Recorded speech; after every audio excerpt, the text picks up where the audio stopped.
protesters took to the street of New York City after Donald Trump decided to sign a mandate that resumes construction of not only the Keystone XL pipeline, but also the Dakota Access Pipeline.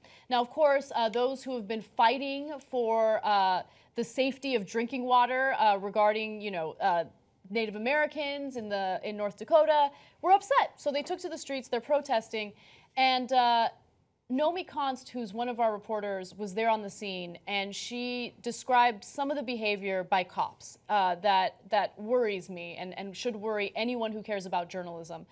So apparently, the event started with speeches. Everything was peaceful. The cops were great. No problems there. There was then a march from the location of the speeches to Trump Tower. Once the protesters had gotten to Trump Tower, that's when things got extremely tense with police officials. At that point, according to Nomi, the police presence increased significantly, and all of a sudden, journalists were barricaded to a very specific area. Now, understand that barricading journalists is not rare or unusual. That happens all the time. But what was rare and unusual was the fact that once they were barricaded, they were not allowed to leave.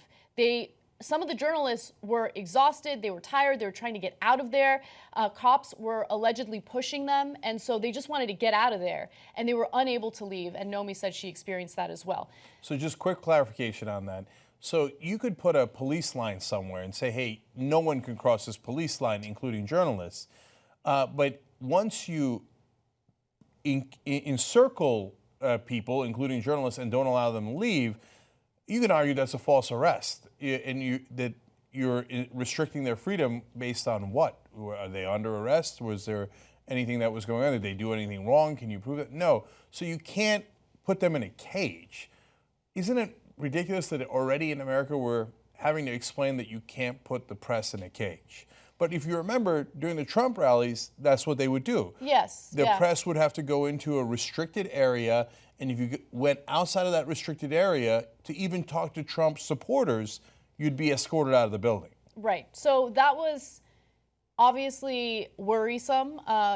It was something that made Nomi worry. But another thing that made her worry was the fact that at one point, she was changing the memory card in the camera, she and her field producer. And at that point, a cop that had been harassing her and apparently didn't like her started yelling, "She's not a journalist, she's not a journalist." Okay? So that should worry you because, of course, saying she's not a journalist means, oh, she's doing something unlawful, she's not actually here to cover the event, so maybe we can arrest her because I don't like her, right? So she was a little worried. She immediately put the card back into the camera, or a different card into the camera, and continued filming. Now we have a portion of what happened afterwards. Let's take a quick look. Somebody will say, oh, freedom of speech, freedom of speech. These are foolish people. Hey guys, this is Nomi Konst with the Young Turks. We are walking down Fifth Avenue in Midtown with a group of peaceful organizers. They told the officers just now that I was protesting when I was advising my cameramen to get some distance for a shot. Guess what? Protesting and reporting fall under the same constitutional right, officer. I are equally protected to protest and to report. They seem to think it's okay to attack reporters now. Okay, so let me be clear about something regarding these protests. There was no violence, there was no rioting, nothing went wrong. There were speeches there given by people like Jane Fonda. They want to be as peaceful as possible. They want to protest the fact that these pipelines are going to be built and people are worried about the environment and their drinking water and sacred land. It's scary to think that, the second she takes the memory card out of her camera and she stops filming, a cop can say, she's a protester, go, and direct other cops to go after her. I'm glad that she was able to continue filming. Yeah. Listen, this is New York City, so we're in a weird situation here. It's not like Trump runs New York City. Mayor de Blasio is the mayor of New York City, and he's a Democrat and a progressive and all that stuff. So, I would hope that he does a better job of directing all the people that work under him to respect fundamental American rights, including freedom of the press.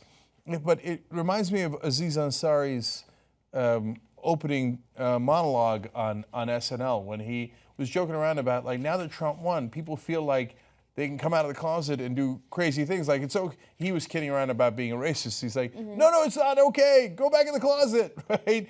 And so it feels like, and we'll see how it develops, right? Right. Because maybe New York responds and does the right thing, et cetera, and adjusts. But it feels like now that Trump won, there's a certain group of people who are like, oh, now we can do whatever we want, right? So like, oh, okay, now protesters and journalists don't have rights anymore, and we can go back to pushing people around. So I don't know that that's exactly what happened. We were not in that cop's head, right? Yeah. But the Constitution has not changed at all. We haven't changed the sentence of it. We haven't changed the word of it. We still have freedom of the press. And no matter if it's Trump or not Trump, they should certainly recognize that and respect that. Help us with Operation Watchdog. Help us hire 4 new reporting teams. We could be the watchers on the wall. Make sure we keep Trump and the establishment in check. TYTnetwork.com/go.